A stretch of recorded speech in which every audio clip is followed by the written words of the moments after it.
Saving. Thank God I saved.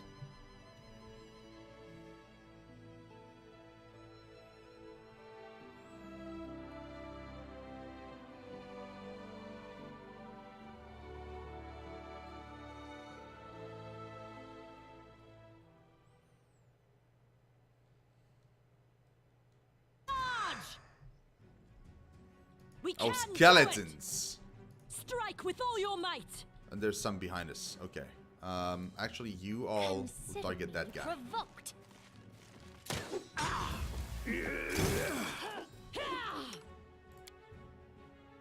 You might want to rage.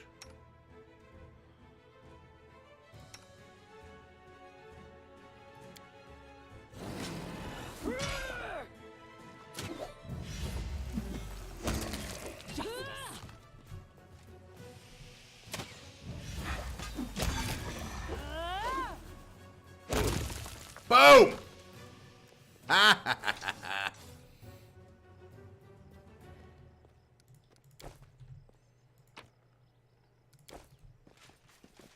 It is done. 4. Level 4. Except for Octavia. She's level 3. She's getting there though. But yeah. Level 4 now. Oh man. This game is so much fun. So much fun.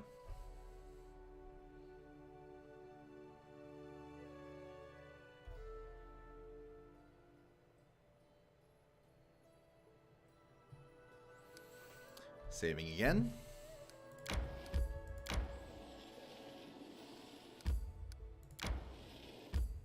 Yes.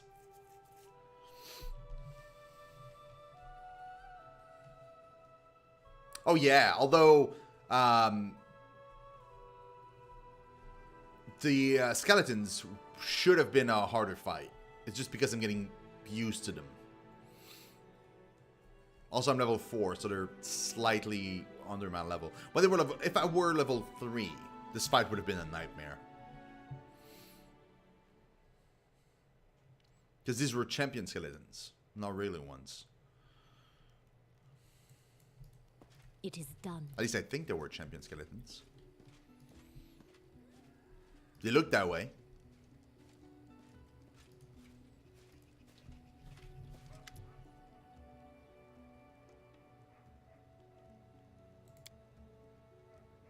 Give moon radishes. Does this look like the radish you were looking for?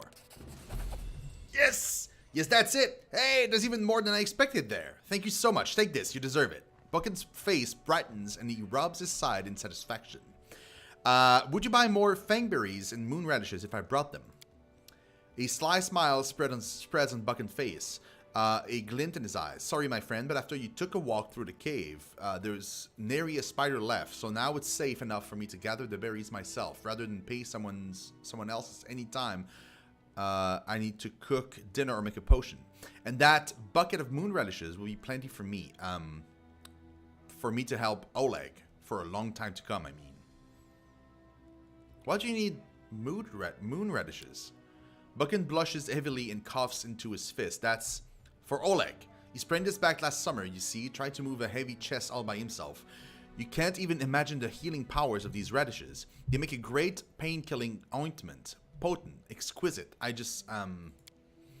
Oleg would never confess his weakness to anybody, but I see him wince every time he bends over to pick something up. The old man sighs a bit too loudly. Oh well, when will the poor man realize he's not 15 anymore? Okay, well, bye. Is that enough to level up? No. Not exactly. I mean, I could level these two up, but I don't want to yet. Show me your wares.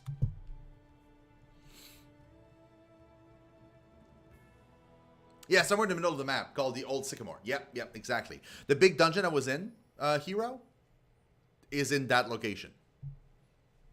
That big location. Like, there's a giant ass outside map. Then you have a giant dungeon. And then you have, underneath the dungeon, a giant secondary level. there. So it's a super long area. That's why it took me a long while to finish it up, because it was so crazy.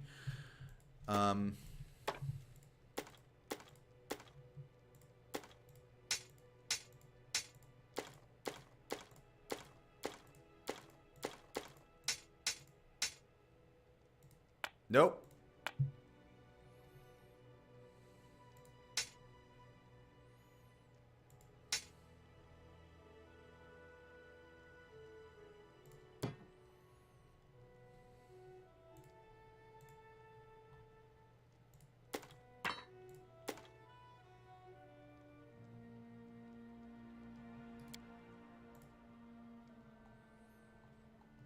Well balanced responsive, a wielder with a weapon finesse feat can choose to apply a dexterity modifier to a damage roll with an agile weapon and bizarre strength. Nah.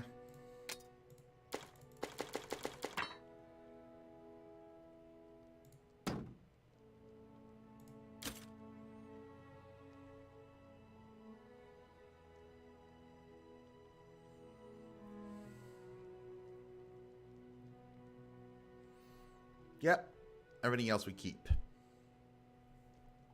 Cool. Now, here's what I want.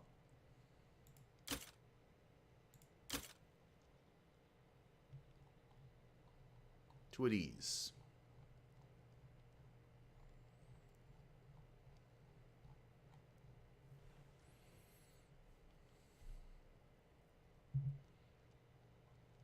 And, you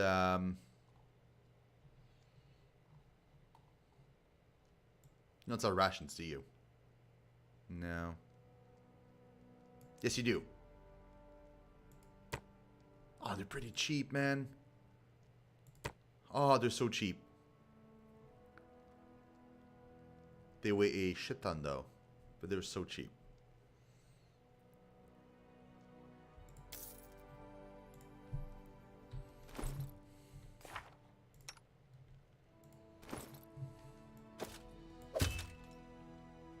.26 AC. 21 AC. Boom and boom.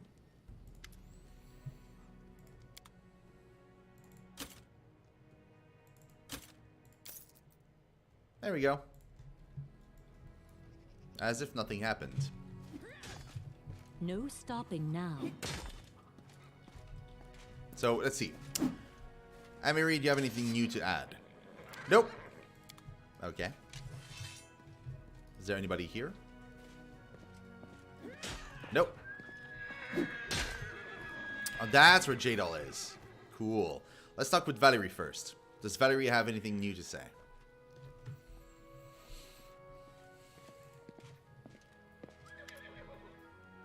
Nope. What about Jadal? Jadal greets you with a nod. Speak. I would like to hear your story. Stories. Jadal shrugs. Stories are boring and a waste of time. I've killed. I was exiled from Keonin. I died. I was raised by Urgathoa's gift. This is my story. Keonin, the homeland of the elven race of Galarian. Keonin was almost completely evacuated by the elves just before the fall of the Starstone. They only recently, by elven standards, returned to Galarian to reclaim their ancient homeland and have become an isolationist realm, allowing few non-elven visitors into their myths shrouded capital Yadara. Urgathoa's gift. Urgathoa, also known as the Pallid Princess and Lady Despair, is the goddess of physical excess, disease, and the undead. She is mostly worshipped by dark necromancers, the undead, and those wishing to become undead. Sometimes those who live gluttonous lifestyles make supplication to her, as do those suffering from serious illness. Her faithful believes she was the first creature to defy Pharasma and return unnaturally from the boneyard and break free from the cycle of souls. Who were you before your exile? It's rather amusing. I belonged to a wealthy family and held a high position on the courts of Yadara, the capital of Keonin.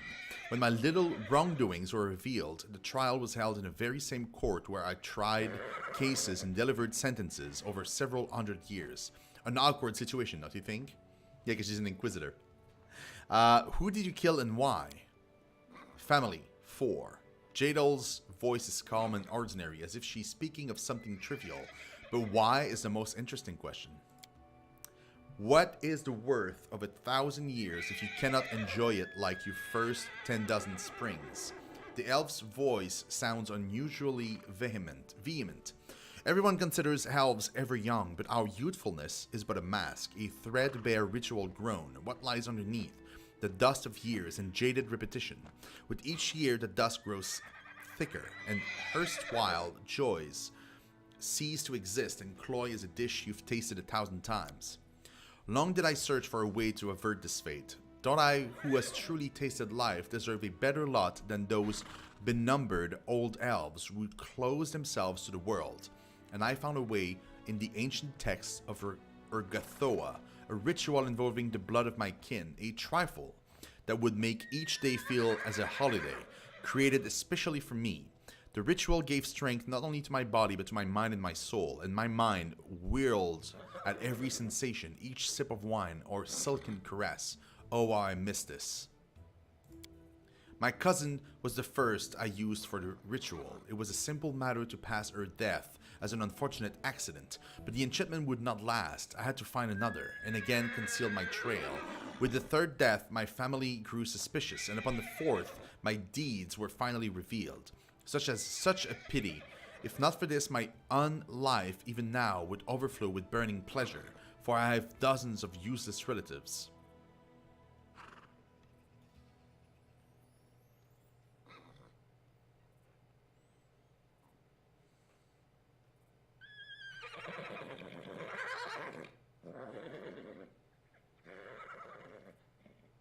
I hope you suffered fair punishment for your crimes. Righteous anger. How tedious. But if it worries you so much, then yes, I appeared before the court and deemed exile a fair penance. Do you have family in Kionin? Anyone who is dear to you?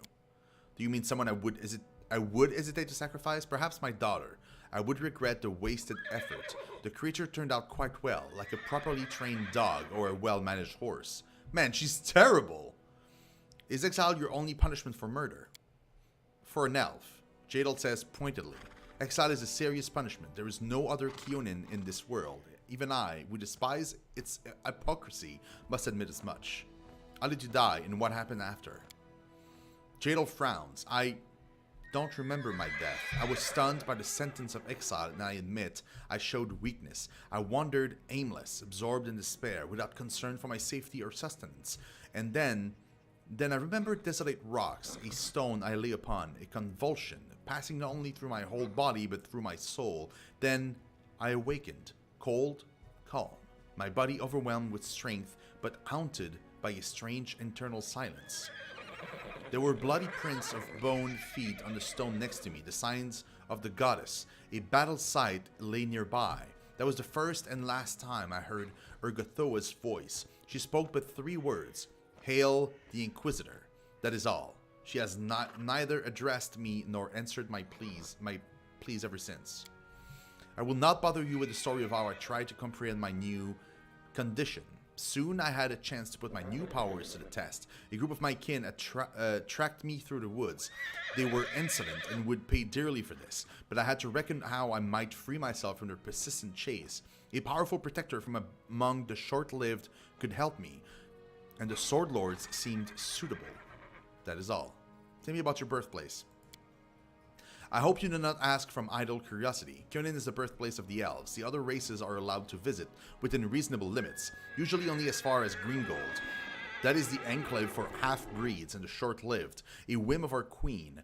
I enjoyed going there sometimes as to a wild beast show. Beyond this caricature of a city, Kionin is a mixture of grandeur and the sad remains of ancient glory.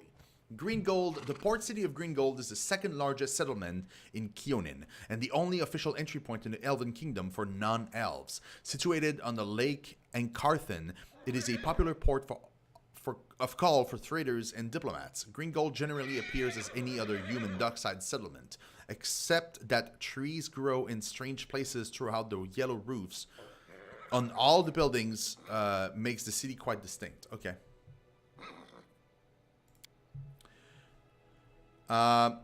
Next to today's graceful dwellings lies the ruin of ancient monuments and fountains. Elves prefer to live in small groups in secluded settlements. The most outgoing and ambitious live in the capital, Yadara.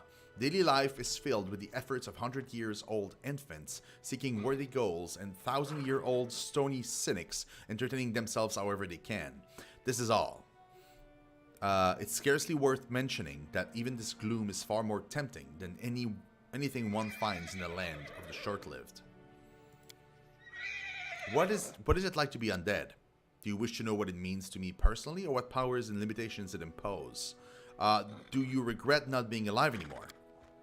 A shadow passes over Jadal's face. You surely know how to ask questions. She says nothing for a long time. Two desires led me through life, to feel pleasure time and time again and to achieve perfection. Unlife brought me closer to the second. I am changeless, torn from time. The chaos of the world and even the soul circle have no power over me, but everything comes with a price. Most things that brought me pleasure in life are meaningless to me now. How can I decide which is better?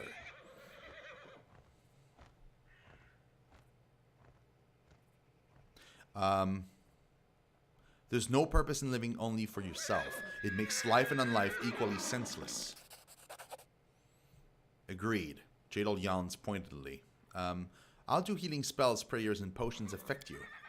Dreadfully, of course. Your healers had better stay away from me in battle. The undead are healed through interactions with negative energy, and I can perfectly manage that on my own. You don't need to sleep, right?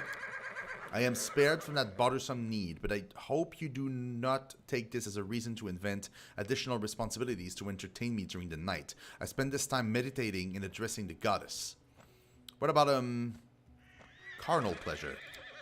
I am tactless and facile question. The pleasure is now as senseless to me as food or wine. Action without feeling. Jadal cringes. Okay, tell me about your goddess. It might sound strange, but I know less than others about Urgathoa and her faith. My transformation into her Inquisitor was unexpected, but I will answer to the best of my knowledge. What do you know of Urgathoa herself?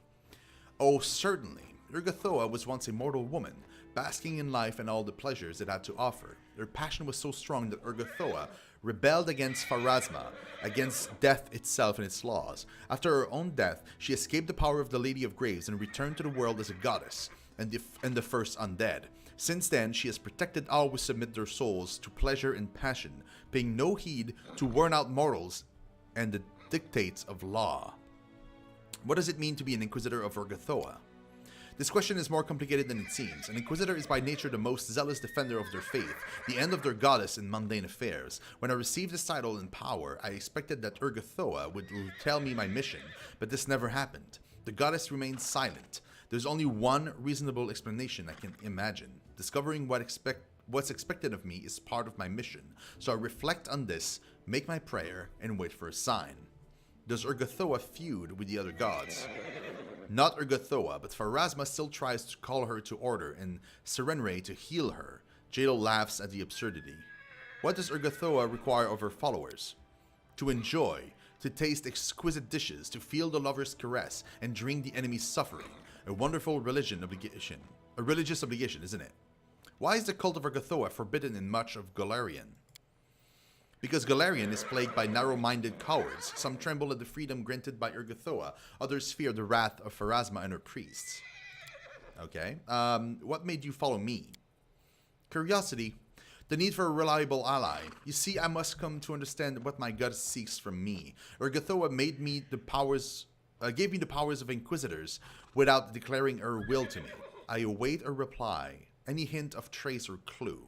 And I suppose our meeting was no mere accident. Besides, Jadal cringes. I imagine that several Kionin assassins still pursue me. They never risked attacking me while I was under the patronage of the Eldori. They are unlikely to attack while I have reliable allies like you. But why do these assassins follow you? I don't know. They can't have been sent by the Queen. I am branded outlaw. But my punishment was exile. It is not custom for elves to contravene their own verdicts. My attackers shouted something about threat and blood. I suppose they are a splinter group of feeble-minded zealots, or someone on a quest for personal revenge. Okay, well, thank you for that. Onwards. Yeah, that's what I was thinking. Yeah, exactly, that's what I was thinking. Yep. I was thinking the same exact thing.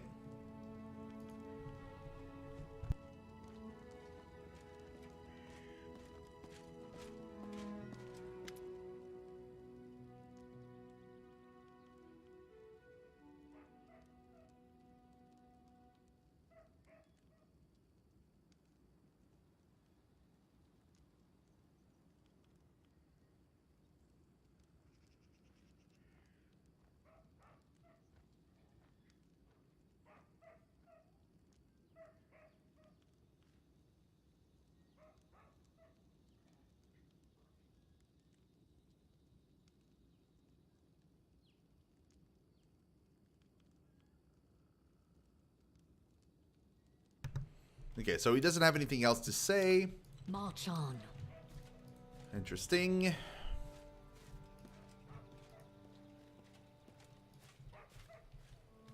Yeah, there's nobody up there. Yep, that's right. Get in there.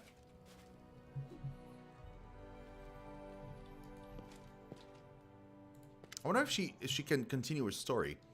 Regarding your story, looks at you silently. Remind me how the last campaign of the Reckless Six began. No, what happened in Renchurch?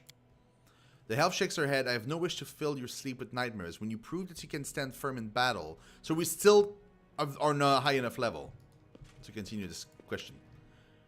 Crescent, I failed to capture Tortusio alive. He attacked me and was killed.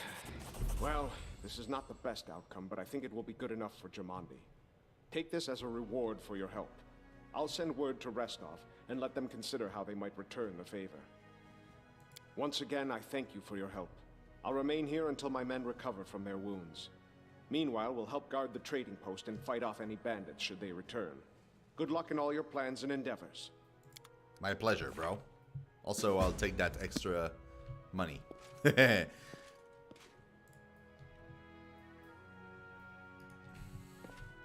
to add? Nope. What about you? Nope. All right.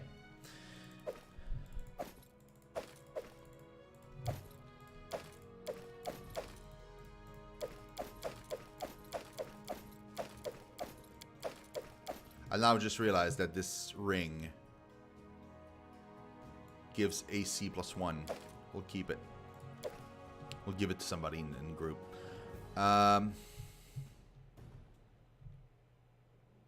But these weigh basically nothing. That's fine. We can keep them. Not keeping any of these though.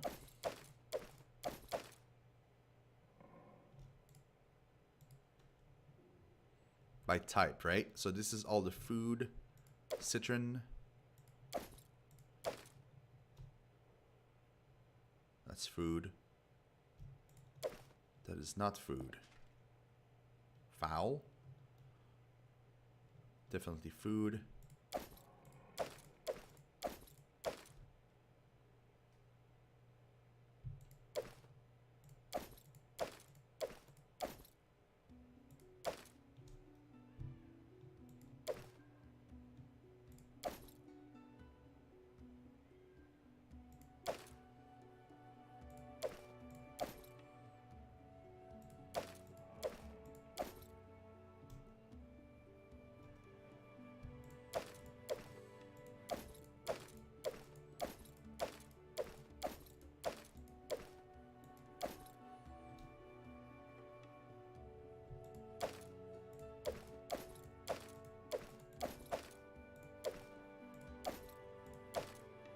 Okay, now we're gonna remove this, put it in the chest, but then keep a few on us. So, no, I don't want to. I want to leave a few. How can I split a group?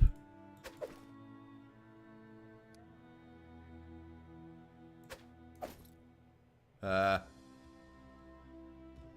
do you split groups? Alt? No. Control? No.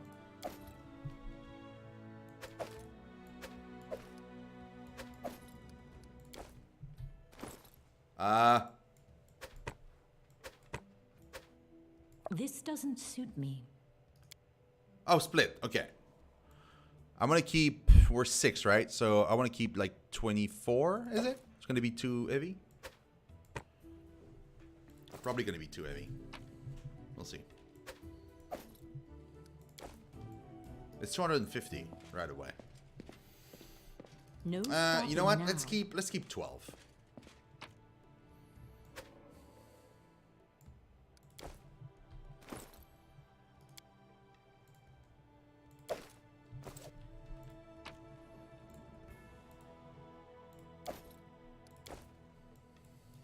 Yeah, let's keep 12. Let's keep 12. I think that's a better plan. You don't have anything to add, do you? Nope. Sweet. Let's leave.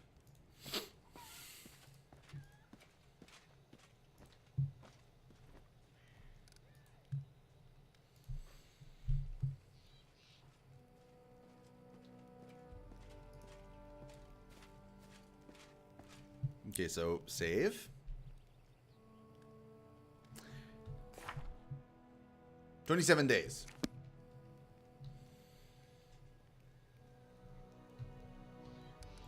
Let's make a hard save. Should be fine? Okay, cool. Awesome. Oh man, that reassures me. Oh dude, you don't have any idea how much that reassures me. Holy shit. Okay. And guys, that'll be it for now. That will be it for now. Thank you so much, guys, for watching the stream. I really do appreciate it. You guys have been fantastic. I'm going to be playing this game again later today. So, just give me like a couple hours. Probably will try and make it like a 6 p.m. thing. Maybe even sooner if I can manage. But we're going to be playing more of this, essentially the entire evening. So, just give me a little bit of time, and because I got to eat something, and then I have some stuff to do, and then I'll be back, and we'll be good to go. Also, don't forget, guys, that the whole playthrough, except for today, is online on YouTube. So you guys can watch the entire beginning of the playthrough if you missed it. Duvar, what's up, man? Thanks for watching, dude. I really do appreciate it. So yeah, we're gonna be playing more of this tomorrow. However, we are going to be playing Call of Cthulhu. So tomorrow we start our playthrough of Call of Cthulhu. What we're going to do probably is we're just going to alternate in between the two games until one of them is done. Probably going to be Call of Cthulhu because it's a fairly shorter game, I'm pretty sure. And then we'll play more of this. And eventually we'll bring back Bard's Tale because we haven't finished that one. And Grim Dawn as well, I really want to play. So we'll mix and match a bunch of these. Also, we have Assassin's Creed coming up that we're going to be playing. We got... I would love to do some Dragon Quest eventually soon, and eventually, not right away because we have a lot of games to play, but eventually soon, I want to do Divinity Original Sin 1 and 2 because I've never played these games and I really want to play them. So the name of this song right now is called Shotgun Senorita from Zardonic Remix. Let me just type it down. Shotgun Senor.